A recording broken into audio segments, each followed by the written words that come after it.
बहुत ही जोरदार बल्लेबाजी करनी होगी, चमत्कारिक बैटिंग की जरूरत रहेगी। मौका निकल गया हाथ से, इस बार स्टंप हो सकते थे बैट्समैन। निश्चित रूप से। और देखिए रन की गति अब 20 की होगी तब ये मैच जीतेंगे, और फिलहाल ये स्टंपिंग का चांस था। अच्छा फ्लाइट दिया था, कदमों का इस्तेमाल करके आगे आए थे, और ये विकेट कीपर से गलती हुई। और मुझे लगता है 1-1 हो गया, एक उन्होंने अच्छा किया और एक गलती हो गई।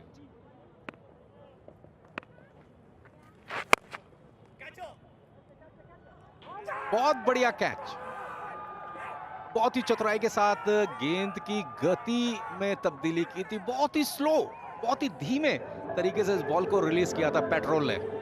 पेट्रोल हालांकि काफी महंगा है, लेकिन यहाँ पर इस पेट्रोल ने तेलुगु वॉरियर्स की मुश्किलें बढ़ा दी हैं इस विकेट को लेकर के, और मौका दिया है अपने समर्थकों को थिरकने का, डांस करने का। देखिए किस तरीके से, बहुत हल्के से, जिस बात की हम चर्चा कर रहे थे। और ये खेला तो था ताकत के साथ, लेकिन खिंच के खींचने की कोशिश की अगेंस्ट रिटर्न, और वही हुआ। फील्डर को भी बहुत मुश्किलात नहीं करना पड़ा उनको, आराम से पीछे आए और फिर लपक लिया। 8 किए 10 गेंदों पर 43 पे 3 तेलुगु वॉरियर्स।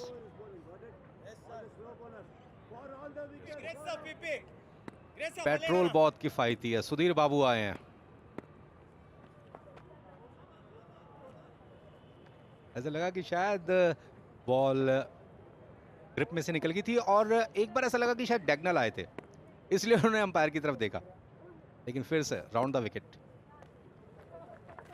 अगर ये प्लानिंग भी होती है, और ये इस सिचुएशन पे अगर आप लेफ्ट करेंगे बॉल को, क्या कर रहे हैं बैट्समैन, और उनकी रणनीति तेलुगु वॉरियर्स की मुझे शुरू से ही समझ में नहीं आई। धीमी शुरुआत की, और यहाँ पे देखिए किस तरह से कैच हुए, आउट हुए। इतनी ज्यादा गेंदें जया कर ली उन्होंने, और उसके बाद एक शॉट के लिए गए और वो भी आउट हुआ।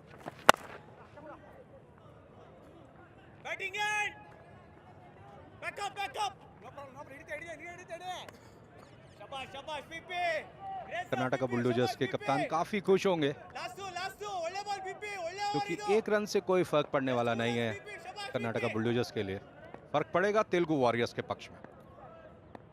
20 गेंदे 79 रन।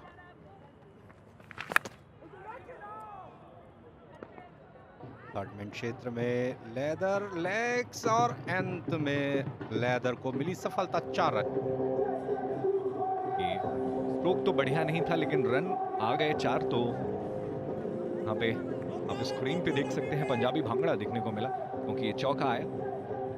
75 रन 19 गेंदों में, मतलब अगर 4 हर गेंद पे लगेगा तो 76 बनेंगे, जो बड़ा मुश्किल होगा। और ये देखिए किस तरह से आउट हुए। फैच किया था मनोज, बहुत तेज शॉट था, लेकिन एंटिसिपेशन बहुत अच्छा था फील्डर का, और क्या रिएक्शन है, ये दिखाया कि मैंने अपने जाल में फंसा लिया बैट्समैन को। और निश्चित रूप से काफी खुशी महसूस होती है खेल के मैदान में, अगर आप जो करते हैं वो बिल्कुल सही रहे। अंपायर के निर्णय से खुश नहीं पेट्रोल, यानी कि प्रसन्ना। अगर प्रसन्ना का नाम ले तो इरापल्ली प्रसन्ना को कैसे बुला सकते हैं, महान ऑफ स्पिन गेंदबाज, स्पिन तिकड़ी के सदस्य चंद्रा बेदी प्रसन्ना, और बाद में जुड़े थे उसमें वेंकट राघवन, लेकिन यहाँ पर प्रसन्ना पेट्रोल के रूप में भी है। बहुत ही किफायती। ओह, मौका मिल सकता था कैच लपकने का।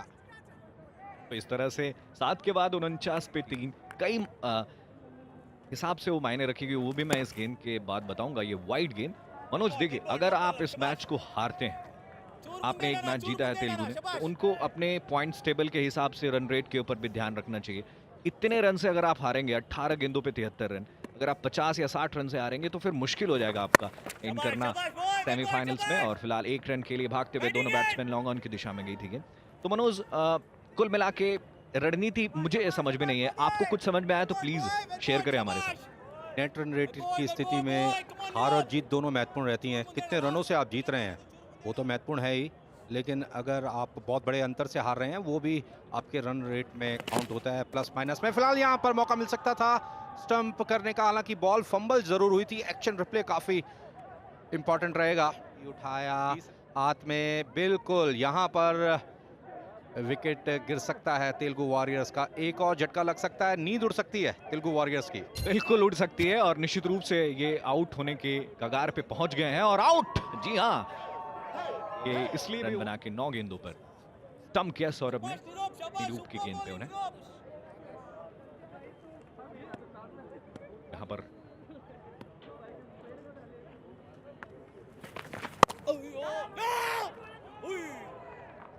मिसफील्ड हुआ और 1 रन बनाने का मौका था वहां पर। तो एक एक रन मनोज, ये एक एक रन मुझे कुछ खास दिख नहीं रहे हैं यहाँ पे इस मैच में।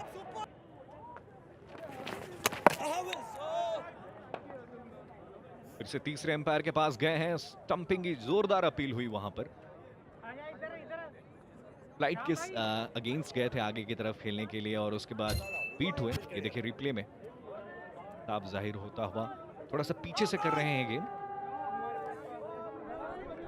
खतरा हो सकता है लेकिन बल्ला शायद आया है या नहीं अभी क्लियर हो जाएगा। जी आ गया है। Oh my God, oh my God,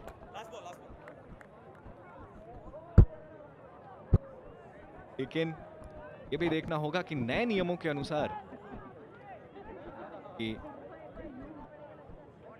empire को तय करना होगा कि क्या है। एक बार सुरक्षित हो गए थे लेकिन फिर से उनका बल्ला हवा में गया है और देखिए, और जिस वक्त बल्ला हवा में था गिल्लियां बिखरी हैं मनोज। और ये तो सब तीसरे अंपायर को तय करना है। और जैसा कि नए नियम है लॉज ऑफ क्रिकेट MCC, उसमें once you regain your crease and after that your bat is not grounded then the umpire shall declare batsman or striker not out.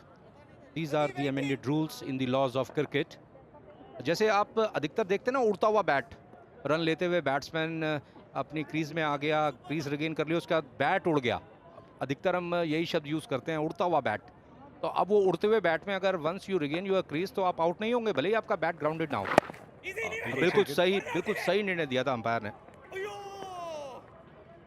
इस तरह से 8 ओवर के बाद 53 4 विकेट के नुकसान पे तेलुगु वॉरियर्स